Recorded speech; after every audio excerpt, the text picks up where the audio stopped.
చంటి పిల్లలు చూసినప్పుడు మనకేమనిపిస్తుంది? అబ్బా ఎంత బాగా పడుకున్నారో అనిపిస్తుంది కదా. మరి అలాంటి నిద్ర మీకు కూడా కావాలంటే ఏం చేయాలో చూద్దాం. పడుకునే ముందు కొన్ని సింపుల్ చిట్కాలు పాటిస్తే సరిపోతుంది. గోరువెచ్చని నీళ్ళతో స్నానం చేయడం, లేదా మీ పాదాలు గోరువెచ్చని నీళ్ళలో ఒక 5 నిమిషాలు సోక్ చేసి ఉంచినా సరిపోతుంది. బాడీకి చాలా రిలాక్సేషన్ వస్తుంది. ఇంకా కాఫీ, టీ, సిగరెట్, చాక్లెట్ ఇవన్నీ కూడా స్టిమ్యులెంట్స్. సో నైట్ టైం వాటి జోలికి వెళ్లకుండా ఉంటే మంచిది.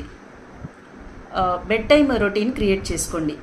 అంటే ఒక 10 నిమిషాలు ఏదైనా బుక్ చదవడం, ఎరోమా క్యాండిల్ వెలిగించుకోవటం, రూమ్ అంతా చీకటిగా చేసేయడం, కర్టెన్స్ క్లోజ్ చేయడం, ఇలాంటి అట్మాస్ఫియర్ క్రియేట్ చేసుకుంటే మన బాడీకి అర్థమవుతుంది, ఓకే మనం నిద్రకు ప్రిపేర్ అవుతున్నాం అని చెప్పి.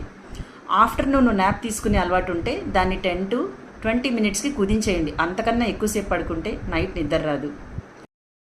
ఓవర్ థింకింగ్, స్ట్రెస్ మీ బ్రెయిన్ని హైజాక్ చేసి ఆలోచనలు పదే పదే వస్తూ నిద్ర రాకుండా చేస్తుంటే ఆ రోజు మీకు థ్యాంక్ఫుల్గా అనిపించిన 3 సిచ్యువేషన్స్ గుర్తు తెచ్చుకోండి. వీలైతే వాటిని పేపర్ మీద రాసుకోండి. ఆటోమేటిక్గా కామ్ అయిపోతుంది బ్రెయిన్. ఇంకా PMR అంటాం, ప్రోగ్రెసివ్ మజిల్ రిలాక్సేషన్. అది చేయడం వల్ల పడుకునే ముందు ప్రశాంతంగా నిద్రపడుతుంది.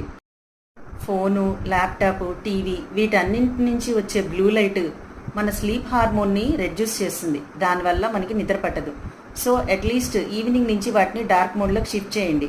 దానివల్ల మన కళ్ళకి ఎఫెక్ట్ ఉండదు, నిద్ర కూడా చక్కగా పడుతుంది.